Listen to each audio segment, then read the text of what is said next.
जिससे वो बेहोश हो गई थी। बच्चे भूख से मरने वाले थे, मगर उनकी लाशों के पास पड़ी वो रोटियों की गठरी देखकर उसे अपने आप पर ही रोना आ रहा था। महादू बेकाबू होकर रोने लगा और फिर धीरे धीरे सारे गांव वाले जमा हो गए। लेकिन गरीब के घर में मातम का शोर ज्यादा देर तक नहीं टिकता। अंतिम संस्कार की तैयारी हुई। सबने मिलकर एक ही चिता पर वो तीनों लाशें रख दी, क्योंकि इतनी सूखी लकड़ी कहां से मिलती। नीचे संगी, उसकी गोद में दोनों छोटे बच्चे, ऊपर से गोबर की गीली गोइयां रख दी और मिट्टी के तेल से भिगोकर उसे आग लगा दी।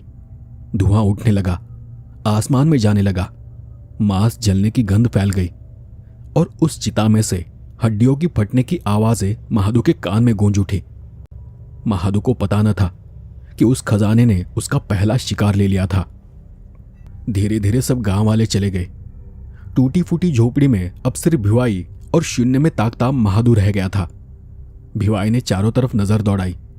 खाट के पास अंधेरे में पड़ी रोटी की गठरी उसने धीरे से अपनी साड़ी से ढक ली और फिर कहा, चलती हूं बाबा। ऐसा कहकर वो उठकर चली गई। महादू दीवार से पीठ टिकाकर खामोश बैठा रहा और कुछ ही देर बाद बारिश की मोटी बूंदें गिरने लगी और उसी में से एक बूंद सीधी उसके सिर पर आ गिरी। तब वो एकदम से होश में आ गया। उसने उठकर धोती झटकी और दरवाजा बंद करने आगे बढ़ा ही था कि उसे सामने कुछ दिखाई दिया। काले बादल